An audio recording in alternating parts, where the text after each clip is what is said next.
그리고 전남 중에 돌아가신 성내 사민들의 영령을 모시기 위해 순절 제434주기 향사를 봉행하겠습니다.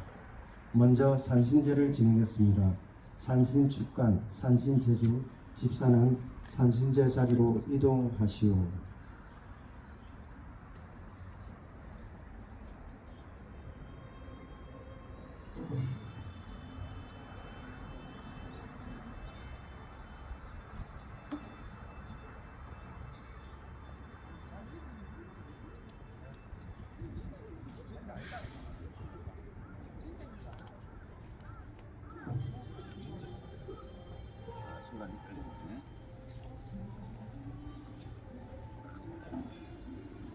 지금 지내는 산신제는 산신에게 오늘의 제사를 구하는 의식입니다.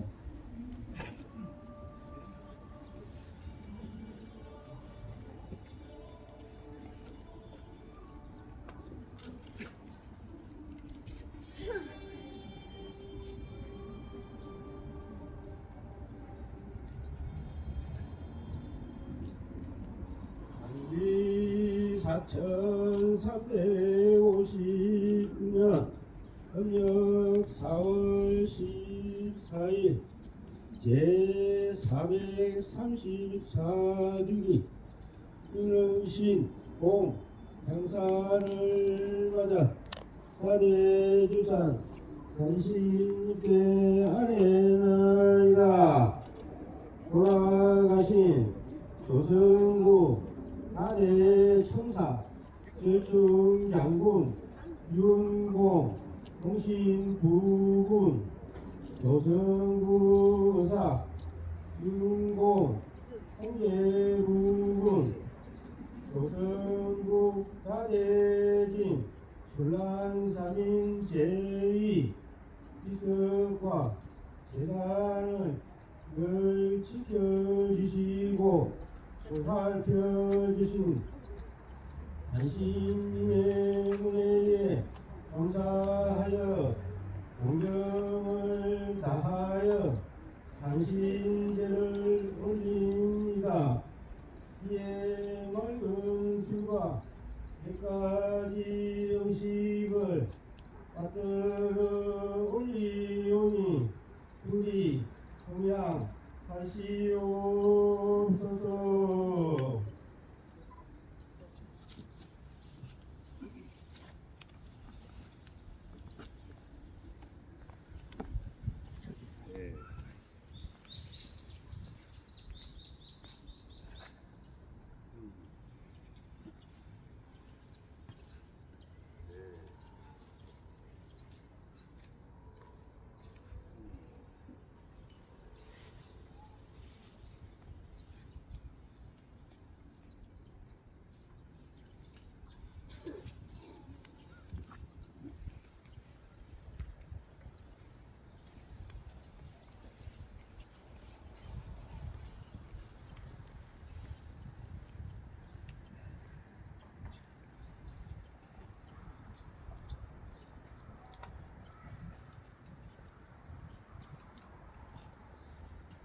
다음은 윤홍신공의 생애와 업적을 되짚어보는 행장낭독이 있겠습니다. 윤재군께서 해주시겠습니다.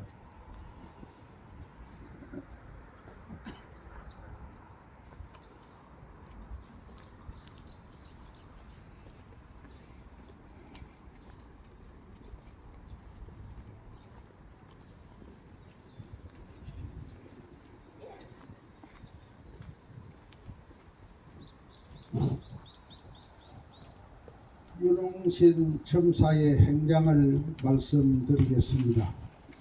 윤홍신 첨사의 봉단은 파팽이며 조선 중종 35년 서기 1540년 경자년에 수군절도사와 찬성을 지낸 아버지 윤임과 어머니 여흥 이씨 사이에서 8행제 중 5번째로 서울에서 태어나셨습니다.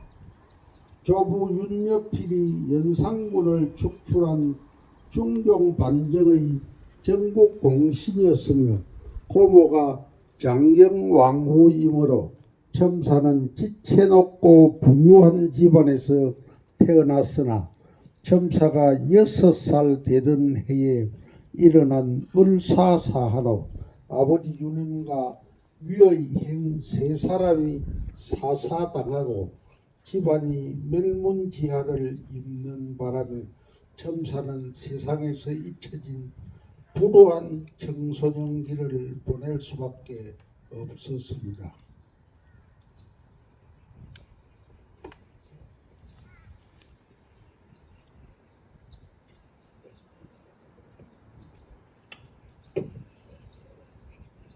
죄송합니다.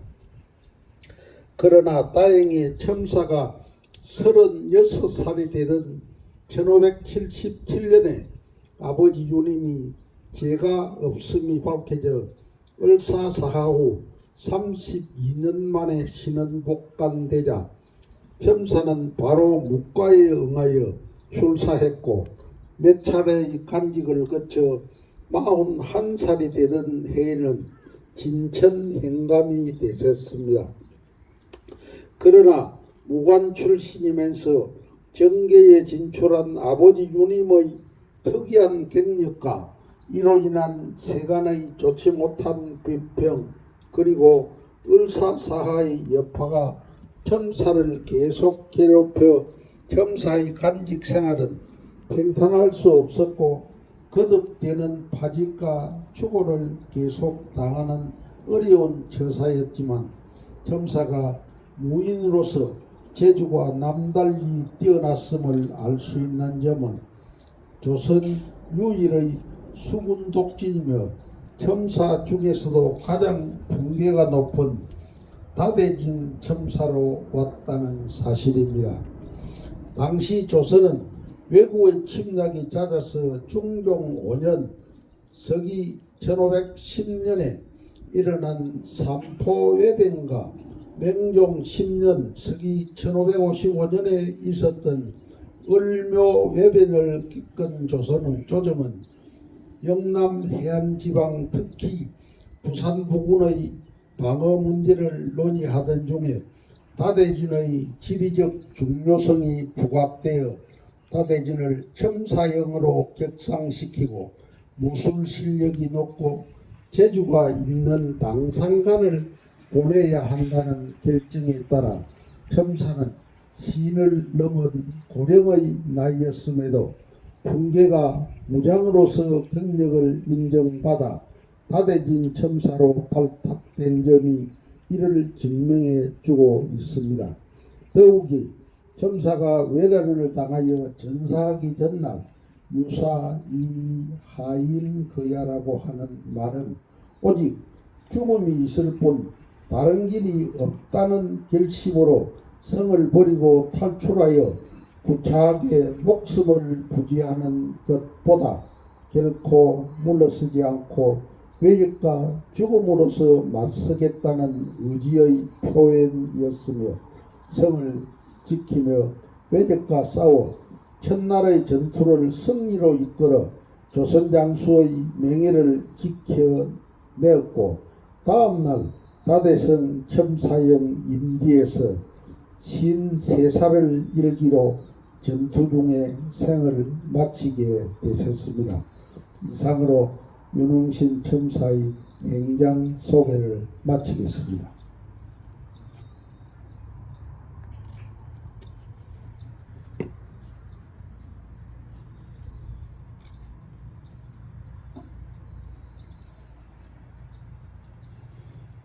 다음은 첨사 윤흥신 순절비 비문 낭독이 있겠습니다. 윤동진께서 하시겠습니다.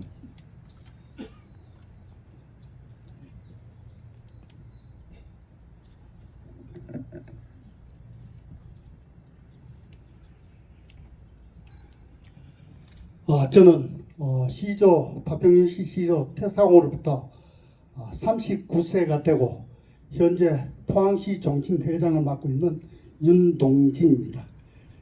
지금부터 첨사 윤흥신 순절 비문을 낭독해 드리겠습니다.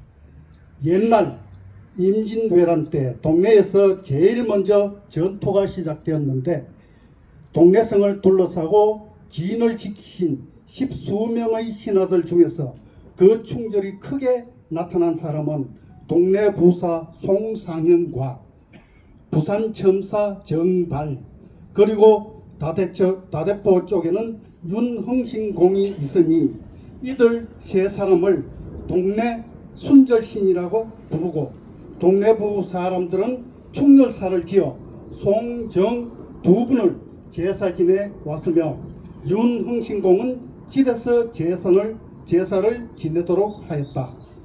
처음 외병이 부산을 함락하고 병사를 나누어 다대성을 포위하니 공이 힘을 다하여 첫날은 물리쳤는데 군사가 나와 적이 반드시 다시 몰려올 것이니 피하는 것만 못하다 고 말하자 공은 나에게는 죽음이 있을 뿐이다 라고 그를 꾸짖어 돌려보냈다. 이튿날 적이 크게 몰려 달려드니 드디어 군대가 무너지고 공은 혼자서 종일토록 대적하다가 적이 성을 함락할 때 같이 죽음을 맞이하였다. 그 후 팔곡 구사맹공이 조망록에 이 사실을 상세히 기록해 두었으니 공은 찬성 윤임의 아들로 그의 6사람 중에 3사람은 을사사화 때 아버지 윤임과 함께 화를 당했으며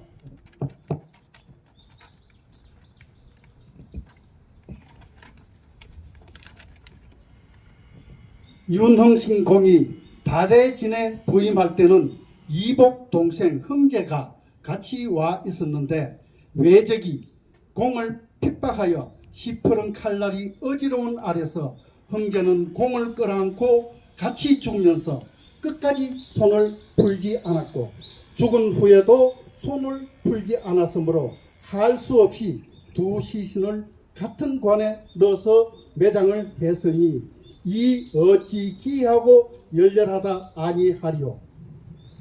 그리고 100여 년이 지나 나의 선친이 동네 부사에 이어 조선통신 정사가 되어 일본에 갔다 왔으므로 공에 대한 순절 내용을 누구보다 상세히 알게 되었고, 이에 동네 충렬사에서 공을 제사 지내지 않음을 민망하게 생각하여 이런 사실을 밝혀 조정에서는 오랜 후에 공에 대한 일을 시행하게 되었다.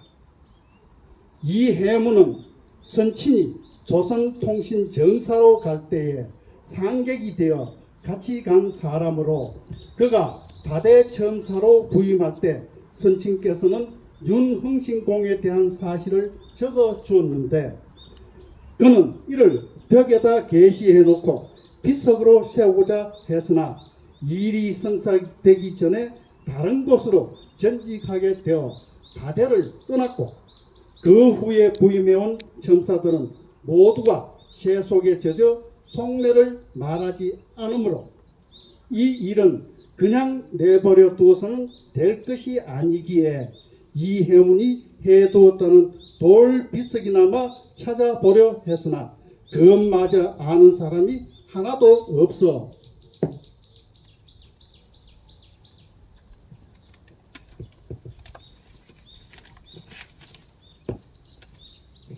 윤공에 대한 사적이 잊혀질까 두려워 이 비문을 지어 장차 이 해문과 같은 뜻을 가진 사람이 나타날 때까지 기다리기로 한다. 보국 숙록대부 판돈영 부사 겸 이조판사 판의군 부사 지경련 춘추관사 조진관. 네, 나 종응이 동네 부사를 영받아 임지로 떠날 때에 현 영의정 은석 조인영 대감이 이 비문을 나에게 주며 말하기를 동네 부에는 충렬사가 있는데 옛날에는 송정 두 분만 제사를 지냈지만 다대첨사 윤흥신공도 같이 제사를 지내게 한 것은 나의 조부가 한 일이며 이러한 사실을 위해 나의 선친이 이 비문까지 지어 두었으나 예석하게도 지금까지 비석이 세워지지 않고 있으니 그대가 임지에 부임하거든 나의 뜻을 받들어 윤공의 비석을 세워달라 하므로 나는 이 일을 마음에 새겨 두었다가 여기에 비석을 세우나니 오호 떨어진 어전을 바로잡고 빠뜨린 이를 찾아서 이를 성사시킨 운석 대감은 이로하여 능히 선대의 뜻을 받들었고 충신을 받들고 절사를 표창하면 이 또한 신하가 지켜야 할 책무이니 내 절거의 이 일을 마무리한다. 숭정기원 후 사신축 4월 동네보사 홍종응.